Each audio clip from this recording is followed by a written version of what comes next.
right, everybody. We got two very special guests for y'all this week. I want everyone to welcome Steve Mardo and Shawn French. What's going on, guys? Hey. Welcome to the show, guys. Glad you can make it. Glad we could have a writer and an artist together to see how much you guys really hate each other. No, I'm just kidding. So disappointing, man. I'm sorry. No. So, welcome to the show, guys. I'm glad you guys could be here for the book. It just came out the beginning of November, right? Yeah, right around Halloween. Yeah. Okay. Yep. So someone's got to read me that long title because I messed it up earlier. So, Epic Tavern's Tales from the Fantastical Crimes Unit.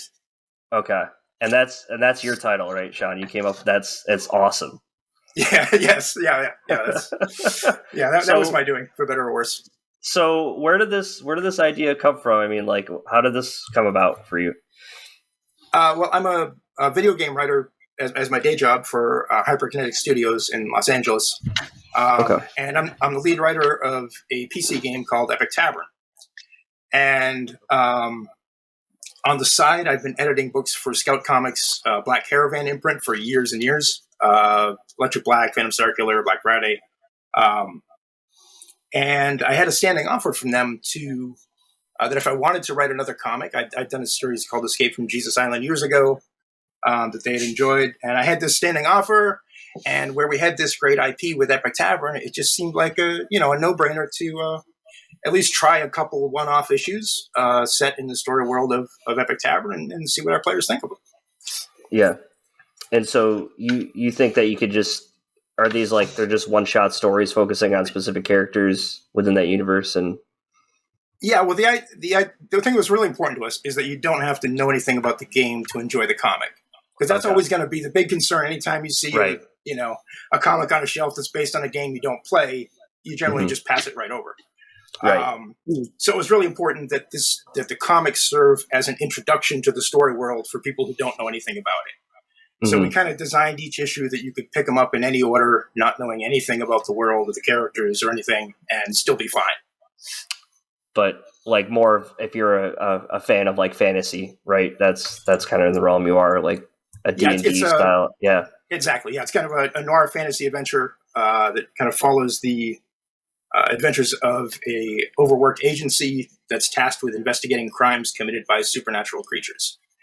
So it's kind of a D&D X-Files Naked Gun mashup, Amazing. You just like shoehorn the Naked Gun in there, like, okay, it'll be that's awesome. Yeah, we just think that Yeah. Might be the first person to bring up Naked Gun, which makes me sad and happy that somebody else watches Naked Gun, but sad that nobody else has brought it up. Yeah, it's the first time. Huge influence on me and the series. Okay, yeah. Well, that's amazing. So, Steve, where you came in now, were you planning to pick Steve for this book, or you just kind of happened to work together for this, or how did that go about?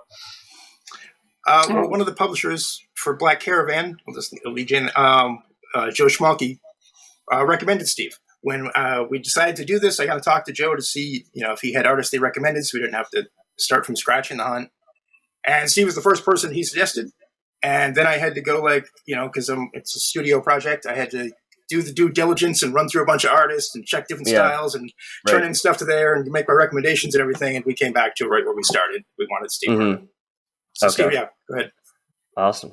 So what has it been like for you? I mean, you drew the first issue, you got to draw all these monsters, right? So is this something that you wanted to really do for this project?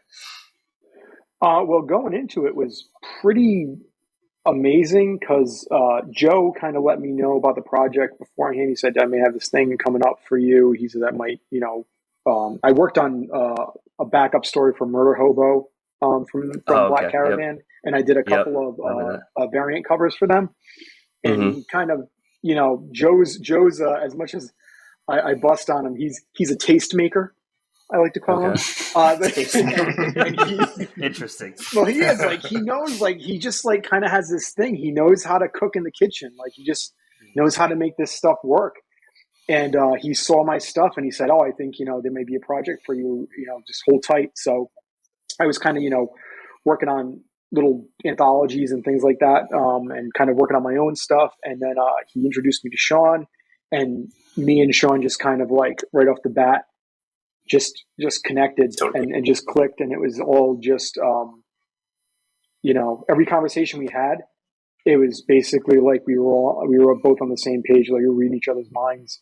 And he sent me a link to the game to play, and I'll be frankly honest, I'm not like a huge RPG player. Like, to be honest, I don't really play too many video games anymore, but I started playing it and I loved the game. Like, it was so fun. And the four main characters that hopefully we'll see soon, that you play in the game at the beginning, I loved them. And then he kind of showed me this whole other, like, plethora of characters that they wanted to put in the comic. And I was like, oh, okay, so this is where we're going with this. And he was like, run wild, do whatever you want with it. And I was like, are you sure? Like this is like a game that's like, because I know that, like Shawn said, it's hyperkinetic, and to their graciousness, they've been wonderful with letting me kind of just play in their sandbox. And so I ended up kind of going through and just kind of making, basically like kind of recreating the world for the comics. And that was the other thing too that me and Shawn were talking about, that we wanted to do with the comic, that I think really comes through, is that this wasn't some hokey like book. This wasn't like, this is the first 10 minutes of the game in the comic form. Like, this is something totally different, and it had characters from, when you play the game, a lot of these characters aren't even in it. So, it's not until later on that you play the game. And so what was great about it was we were literally making our own world. And it just so happened that it kind of originated from a game. And that's what's the freedom about this has been, is that we kind of have been able to do that. We don't have to stick to that, that routine of like, oh, well, this is going to happen in this part, so you have to put that in the game, or this is going to happen in this part. So that was really great, and just letting me kind of run free and do what I wanted. And every time I sent sketches to him in Hyperkinetic, I'd always get the okay back, and that was just really like strange. Because everyone's always like, oh, you gotta, I want this changed and that changed, this changed. Right. And they were all just like really cool with it. And they were just like, this is exactly what we want. This is exactly how we envisioned the characters. This is exactly how we envisioned everything. And I was like, wow. Yeah. Like, and I think it's important. This is super freaky. When you're working with an established IP, there's real advantages, obviously, because this is a story world that I've been writing full time for 4 years. So I've got like this massive amount of information to pull from. But at the same time, you don't want to get caught up in telling a story that's already been told fully, because then you're stuck between the lines, and I don't have any room to play as a writer, and Steve doesn't have any room to play as an artist. And so that was the advantage of not making the comic a direct adaptation of the game. It's not set in a tavern. It's not about running a tavern, that sort of thing. Instead, we chose a storyline from the game world that would stand on its own and would kind of work as in an episodic sort of thing. Monster of the Week. Each issue is a different case, and that way we still have room to expand on the story world, and we're not completely shackled by the content that's already out there. Right. Yeah. That makes sense. So, Shawn, how big is this? Yep. I was saying, just to kind of, drawing it was a blast. Drawing it was an absolute one of the best experiences of my career. I've been freelancing for almost 10 years now, and this has probably been literally one of the best projects I've ever worked on, hands down. Now, is that because they're letting you do whatever you want, or you like to draw monsters? Which both. both. Yeah, it's both. It's like the best of both worlds. It's like, oh, you guys give me free reign. Okay, you guys give me the keys to the car. Yeah. I'll just go and do what That's awesome. You guys are cool with it? Yeah, really cool. Only because the stuff you were turning in was great. Okay. If you'd been sending us crap, we wouldn't have been cool with it. It was bad. Yeah. Awesome. So, Shawn, how big is the studio that you work for? Hyperkinetic is a small game startup. It's from the core creative team who made the Spider-Man games for PlayStation 2 era. They actually the first Spider-Man movie games. That core team got sick of the AAA world and the abuse and the just horrible conditions. Decided to start their own studio that, depending on what projects we have going, there might be between 5 and 20 of us. It kind of expands based on, what we're working on. Okay. Wow. So it's a smaller studio, but all with, crazy veterans of the game industry that I can't believe I get to even work with. Tomo Moriwaki, who's one of the co-founders of Hyperkinetic, was the project lead on Spider-Man 2. He's also the creative director on Call of Duty Black Ops. Yeah, I mean, so Tomo's done all kinds of stuff. Wow. So be able to sneak in with a crew like that as a writer is just so that's a beyond belief opportunity. That's awesome. Tomo's one of those guys. I was going to say Tomo's one of those guys that you talk to him. I've said this before. You talk to him just about like anything, and your mind will just exponentially grow. You'll end up looking like so ridiculously smart, knowledgeable about everything. You talk to him. Yeah. No, he's a super intelligent guy, and he's just like, you talk to him for 2 seconds, and it's like, wow, this guy is just amazing. Yeah. That's awesome. I was just saying, in our interconnected worlds, like Spider-Man 2, the video game was like huge. I remember we all played the shit out of it when I was coming out. Yeah. So. Same here. So are you jumping back and forth between different universes, or you guys have like a centralized Epic Tavern universe that you're kind of playing with in these video games? Yeah. Well, I mean, with the comic, it's they're standalone stories, but they're in a they're all in the same continuous universe. The tricky part about the game, of course, is that it branches. So players of the game are going to have wildly different experiences. Our lead character, Amelia Mortalis, who's a necromancer who only animates animals. So she's like a kind of a Snow White, but surrounded by dead animals. Dead animals, awesome. in the comic, she's kind of this adorable, naive, a little dangerously crazy at times. But in the game, she can become one of the big bads. Like if you fail to recruit her and you don't actually bring her around to have your influence, she becomes one of the major problems you have to deal with.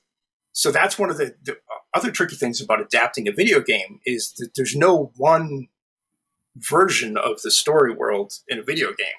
Every player has their own version of the world, and that's the version of the world for them. So the key was to kind of find these characters that have an interesting starting point that we can, kind of take and build them up into a new adventure.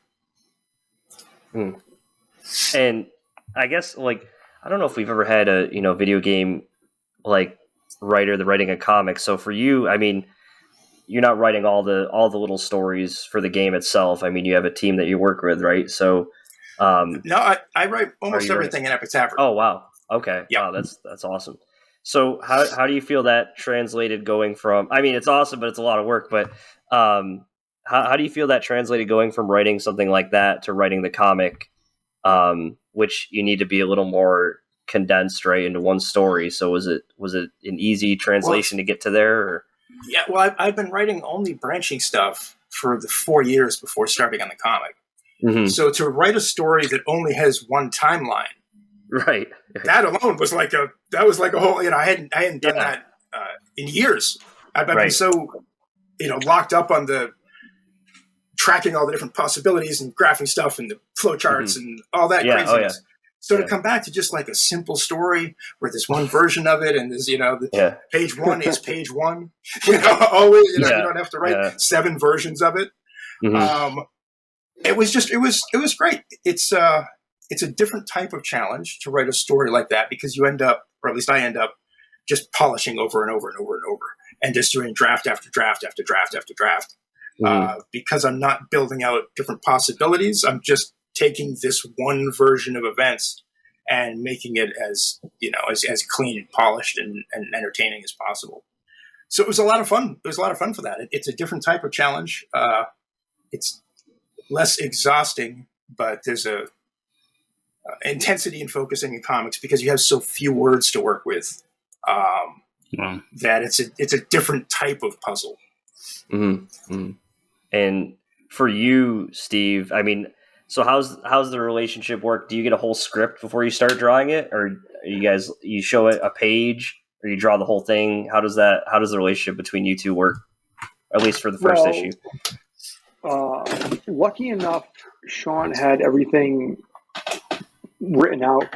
But what's awesome about this whole project was that, and I think we've talked about this before, just when we were doing this, when we were making the book, was that he was going to go back and tweak things for the artwork, which sometimes doesn't happen in comics a lot. Sometimes you get that script and that's it. It's like nailed in there. That's what you got to do. Mm-hmm. So if the art doesn't go with the script, I mean, you're kind of stuck with it, and the editor kind of has to either you have to go back and redraw something or vice versa. But what was great with Shawn was that we kind of I sent out my sketches, and there were a few things that the way I saw it kind of translated better. And there were some things that he wrote translated better with me doing less detail and stuff. So, just that kind of correspondence and kind of organically having the art and the script together, I think it kind of it made the book, I think, a lot more kind of smoother for a read, because there's so much stuff in the book. There's so many characters. There's so much story in it. I think it's a really compact book. A lot of people talk about, comics. You spend all this money on a comic, you don't get a lot of art or you don't get a lot of story. And I really feel like this has both. Like this is like a jam-packed book, even more pages too. But I think for what we put into it and what we kind of stuffed in that backpack of 26 pages, I think it comes out really smoothly, and it's not too much. But it was great working with Shawn in that sense. And you hit on an interesting thing there that I think is like super important and is a skip step way too often in comics, and that's extensive rewrites after the artwork comes in. If you're on a monthly, sure, the script you give to the artist has to be very accurate to what you want them to draw, because you don't have time to tinker with it a lot afterwards. But if you're an indie, you have time. There's no reason that you can't do it. Rewrites of the script once the arts come in. You actually have time to do that, and your story will be better for it, because the artist is going to come up with things. Steve always comes up with things that he changes around a little bit, or he has some idea for what's going to work better visually. And if I try and lock him too much into what's in the script, then he can't do that. It takes away his ability to use his skills to the best of his power to make the story better. Mm-hmm. And I think the more freedom, assuming you're working with an artist whose instincts you trust, and who understands the story and isn't going to make terrible decisions, the more freedom you can give them, the better off you're going to be. And the trade-off for that is sometimes when pages come back in, the first thing I do is I hop in a lettering program and I just put all my words on the page. We'll use a real letterer, so it doesn't look like shit when the time comes. Right. But I make my own placeholder one first. I got to see how the words look on the page, and then I'll rework those for weeks. Just moving stuff around and tinkering with wording and just tweaking stuff to get it to flow right.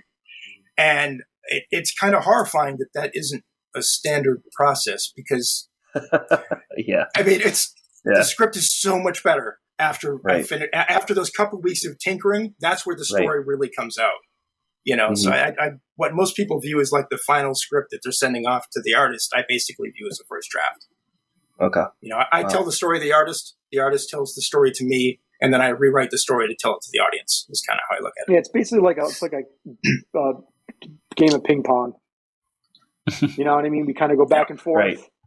And and to be honest, I think like you said, as an indie, I think sometimes as artists and as writers, we're in this kind of world where we kind of are in our own little bubbles, and I think we don't really realize that to make the better piece of story or art that you're making, you kind of have to do that collaboration.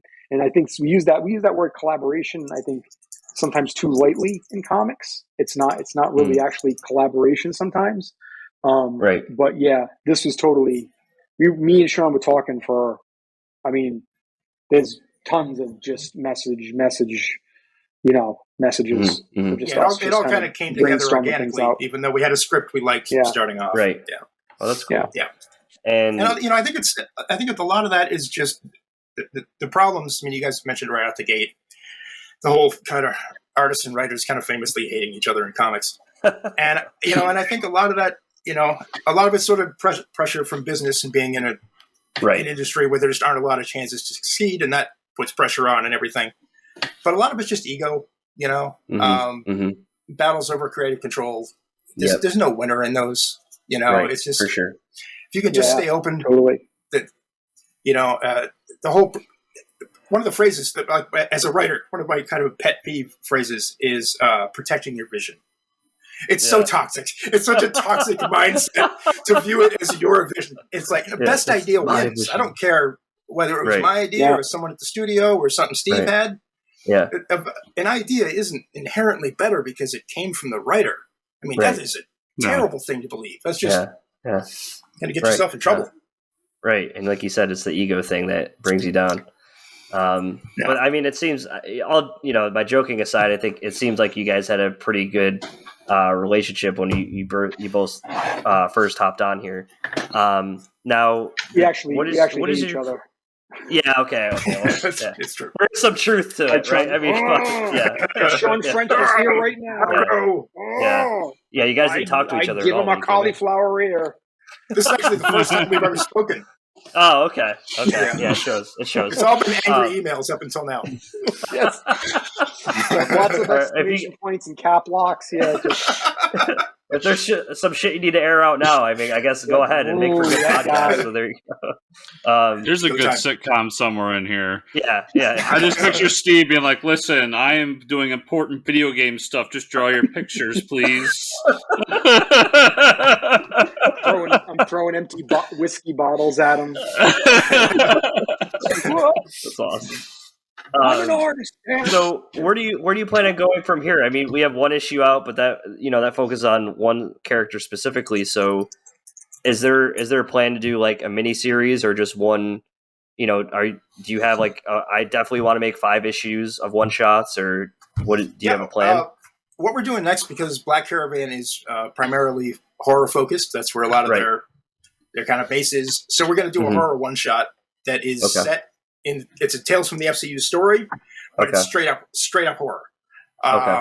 So much darker, more violent. It takes place inside a nightmare.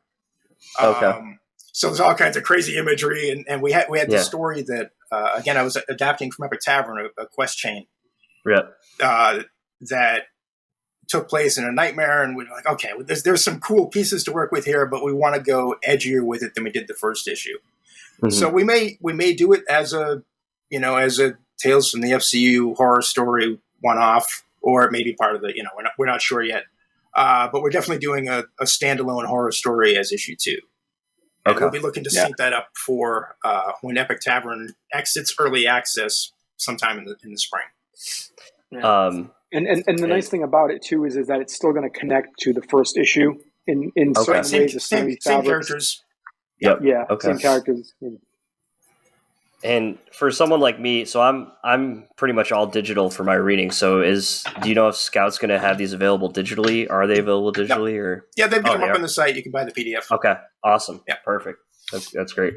I'm the same way. Yeah. I'm all digital now. Yeah. Last time I talked to Charlie, it's all on the website right now, and he's working with Comixology to go day 1, but they're working on it. Yeah. Nice. Yeah. Nice. Yeah, it seems like that's it. Like I'm still kind of a floppy guy. Like I still go and try to go to the comic store and stuff. I try to, but it's funny. It's like the digital. It's like he's like Jason. Digital is like Jason. As much as you try to run from him, he's always right in front of you. Like it's right behind. Yeah, and digital's there, and it's like man. So you get the Comixology and everything, but so. For you, Steve, are you doing all your art digitally, like right on a tablet, or are you doing any, sketching on pages, or? Well, I do. It's weird. I have a Is weird it a marriage combo? with digital and Mhm. traditional. I still love traditional. I grew up traditional. I went to school and it was all traditional pen and ink stuff. Mhm. So, I learned from a lot of guys who were just like traditional pen and ink guys. So for me, I have an iPad and I do a lot of my layouts and a lot of my sketches on my iPad, but I usually Mhm. print them out blue line and then I do Okay. them in ink. Mhm. But I mean, I don't know. I love to have an original page. I love to Right. have like that physical page right there. You know what I mean? Mhm. I know Mhm. that some people are just like, well, it is what it is. It's Right. the end product. But I don't know, I'm still a little traditionalist with that. So Mhm. Yeah, well, I mean, I don't know. we did. There's a 2-page spread right in pages 2 and Oh 3 in yes, our well first that issue. That's the lobby of the Fantastical Crimes Unit. It has Okay. about I 160 believe. characters in it, Wow. and Okay. Steve did this Let on me eight see if I can find that. 8 full 11 by 17 pages of Wow. art of hand drawn artwork that were then Hand- scanned, shrunk down into 2 pages. But the original is Wow. 44 inches by 34 inches. Holy It's shit. crazy. That's Hold on. that's a lot. Speak amongst yourselves. I'll see if I can find it. I think I have it So here somewhere. I mean, I guess that's the way you got to do it though. If you're doing a big room with a lot of characters, the easiest way to do it is do it big and then shrink it down. But Yeah, he oh just realized man, there wasn't enough Yeah. space to do what he wanted. And that's Yeah. another example where the advantage of not having overly specific scripts sometimes. Mhm. Because the lobby scene, what the script says, it says it's chaotic. It's a chaotic scene, and I list maybe like 5 examples of the sort of chaos that might be going on there. And he takes this and turns it into a scene with like 150 characters. It just goes completely Yeah, I kind of went bananas with it. overboard. And there's this stuff That's going awesome. on all over, little storylines playing out. Yeah. Now, had I tried to put that in the script, he would have stabbed me in the I'm face. trying to see if I You know, can. if you're trying to make an artist draw something all the like that, pages they're here. going to kill you. But he's got them all But together. I think. if you leave the opportunity to play, Mhm. sometimes they may take it on their own and do something crazy, which is what Steve did here. Yeah. So, Shawn, while he's Yeah. kind of putting all those together for us, has anything from this book or like anything that you and Shawn have come up together through the book, has it in any way influenced backwards back to the original product? Oh yeah, definitely. Yeah. In fact, after seeing Steve's version of the lobby scene, first thing I did was go back into the game and rewrite the lobby scene the first time the characters entered the Fantastical Crimes Unit to turn it into like a multi-stage chaotic thing. Wow. But yeah, the process of creating the comic completely changed how we view the characters in the game. Like it changes the experience of playing the game because you just know them so much better and they're so fleshed out and you've seen them. And so I've gone back and reworked a lot of content in the game based on some of the things that I loved that we did in the comic. Yeah, so I kind of started with the game feeding the comic, and now the comic's feeding the game. That's really cool. Yeah. Sorry, Shawn. I feel like I'm just like going over here and doing putting the whole this, thing together in the background there. I'm trying to do a little That's quick. awesome. So this is the first half of it. I'll see if I can. I'll kind of swoop my computer over to this. You know what? So it's not going to crazy. work that way. But so, anyways, so here's kind of like some of it.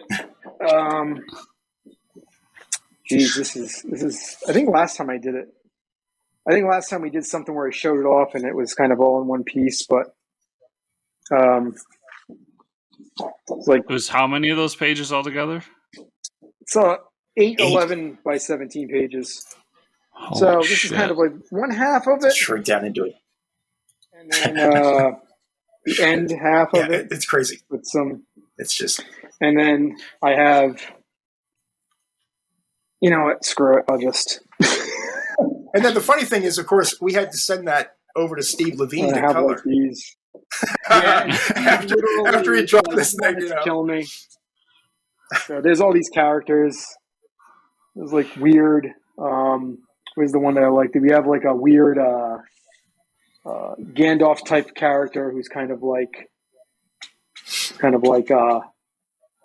That's so cool. You know, showing off Yeah, if everybody. you go to like the his jewels. Tales from the Fantastical Crimes Unit Facebook page, you can see the image of the lobby. Yeah. And how Yeah. just completely bonkers it is. So when you finish scanning that and you send it over to your colorist, did he immediately ask for a raise, or did he like eventually just bring it up? Well, let me put it this way. I got a text from Steve Levine, and it wasn't a nice one. I actually got the raise authorized before we sent it to him. I'm like, we have to pay this out as 8 pages instead of 2. There's no way around it. I can't send it to Levine otherwise, and I got the studio's okay for it. So, well, I remember me and Shawn kind of like had like a weird like we had like a talk with him. We had to have like an intervention with him, so to speak. We were like, Steve, listen. Since this is the first issue, we really want to make it something special. So we want to do this thing, and you can tell he's just kind of like that, and just like, and I'm like, well, how? And he's like, well, don't make it too many characters. He's like, just make it. Don't go crazy. Don't go bananas. And I was like, I won't. And then I come back and I just keep drawing and drawing. I'm like, oh, that'd be cool to have this in there. That'd be cool to have this in there. And then I sent him the pencils over. And I didn't get a response back. And then like, and I was like, you're not going to want to be friends with me anymore, Steve. I'm like, I'm sorry. You're not going to work with me ever again. And, well, the funny thing is you actually got his permission in advance. Yeah. Because going into it, we had a pre-production meeting where Steve Levine was talking about the fact that Mardo's art style is a little, detail heavy sometimes. And Levine's telling him, rein that in, a little bit. So Steve got permission from him that as long as the rest of the book he stayed pretty disciplined, he could go crazy with the lobby scene. And of course, he had no idea of knowing the degree to which he was going to go berserk with that. But you did actually kind of have his permission to go crazy with the lobby scene going into it. I did, yes. Which made it worse for him, I think. I get like every week, I just get like a text from him. Exclamation mark, and all sorts of wonderful, so the lobby wonderful scene, wordings.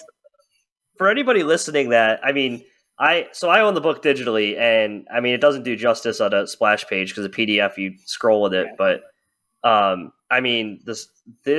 lobby scene is the reason to buy the book on its own. Like, it's absolutely amazing, and I know there's like some not specifically trademarked turtle there with a ninja headband on. There's a giant treant that's being led that's been shackled. Like there's some crazy, like disgusting, almost like a beholder dragging someone across the stuff going on in the scenes is amazing. Like all the little stories happening in themselves.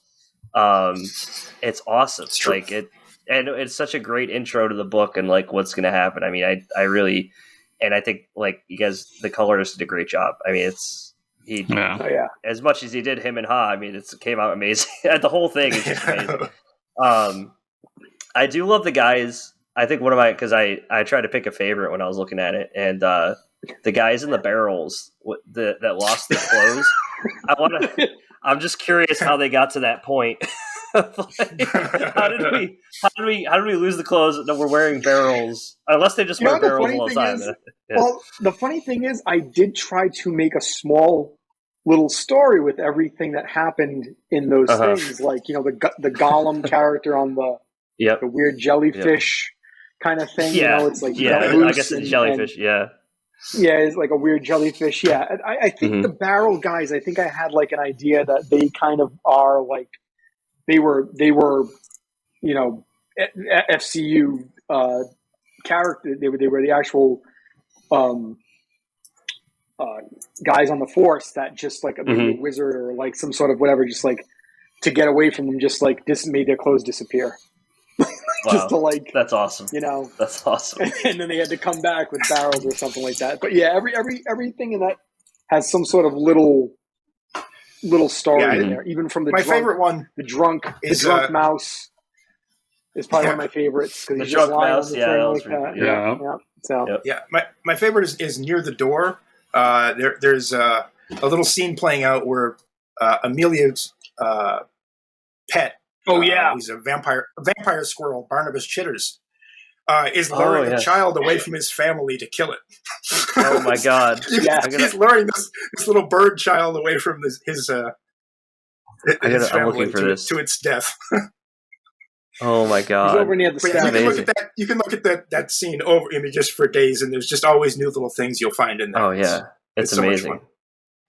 It's like a Where's Waldo, and I mean you do that in the book too. I mean we have like the picture of like the army and stuff, but it's definitely, I mean, as much as like if that's your not detailed, there's still a lot of detail there. I mean that line art is intricate and it's awesome. I mean it's very, I don't know the technical terms for the art and stuff like that, but it reminds me a lot of I went to art school Frank in Quitely. UI, so Okay. So if I had to describe it like, you know, the line heavy, like a Frank Quitely style, where it's like you see every wrinkle in a face and stuff like that, and it's fantastic. I love that style of art. Thank so you. It really brings the story together. That's my therapy. That's how I get through my life. I think sometimes is that noodling just kind of gets everything calms out. the mind. Yeah. Exactly. Because I'm looking like even the tentacles, like the thing coming out of the tomb has like, I don't know, there's like 35 million scratches on the tentacles, and it's like just that, and they're not scratches, they're wrinkles on the tentacles, and it's like the amount of time and effort that goes into that is crazy. Like it's awesome. So yeah, kudos, man. That's really cool stuff. Yeah. Thank you. It did work. I'm excited for issue 2. Do you have a release date yet for it? It'll be the in the second spring. issue. We're syncing it up for Epic Tavern's exit from early access, which is where we are right now. So we want to, it'll probably be somewhere in the March-April area. We'll want to put the two out together to kind of, Yeah, awesome. And there's going to be some really crazy stuff in that. Like I've read the scripts. The scripts are already kind of done for it for the most part. And man, like I think this one's I'm not saying it's going to be as crazy as that lobby scene, but there's going to be some parts in it that are going to be some really cool stuff, especially now that we know how the first book landed and how we're kind of drawing it and visually how it's going. I think we kind of have this nice little path that we're going to go on. So we're going to have these little things that we're going to try to keep in there to keep it spicy. Okay. Awesome. Yeah. And it'll also be fun to kind of to play with the same setting and the same characters, but putting them in a situation that's just much more threatening and much darker and a little less Scooby-Doo, Not and a little more extreme horror. Yeah. Okay. Awesome. Yeah, so that'll be fun because obviously you can still keep humor elements, horror and comedy play well together. Mm-hmm. For sure. Yeah. So that's what I'm really looking forward to, because I edit lots of horror obviously, but I haven't done a lot of pure horror writing in several years, and that's kind of what I started with.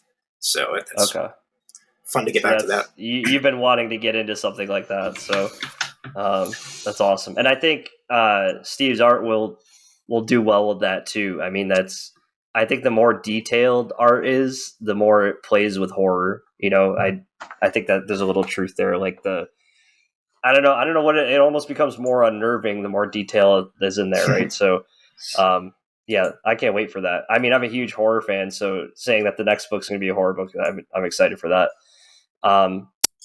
Guys, this has been awesome. Can you plug where our viewers and listeners can find you guys on social media? So, Shawn, we'll start with you. Tales from the Fantastical Crimes Unit and Epic Tavern are available on all the platforms. You can find me on Twitter as the Shawn French. And Tales from the FCU is available through Scout Comics. It's available in stores all over, or you can get signed copies from me at Wisdom Productions. That's nice. DUMB, Wisdom Productions.com. Steve, what do you got? I love that. Yeah, I'm going there right now. I am at stevemardo.com is my website, which, people don't go on websites anymore, I don't think, like art for artists at least. But I am on Instagram and Twitter, it's all kind of linked over to my Instagram, but Facebook, Twitter, Instagram at stevemardoart. whatever, Twitter, Okay. Instagram, Awesome. whatever. Actually, I screwed that Got- whole thing up. I should just.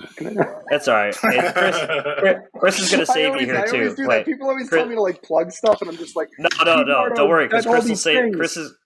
Chris saves everybody with his links. He's going to hook you up. Okay, awesome. Yeah, so everybody Links up in check out wherever. the show notes. Yeah, check out the show notes down below. I'll have links to all those websites and to Scout Comics website with a copy where you can just buy a copy, with the link where you can buy a copy of the comic. Yep. Guys, thanks so much for being on. It was a blast. Yeah, it was so much fun. Thank you guys Thanks so for much. having us. This is really Appreciate fun. it. Yeah, it's really fun.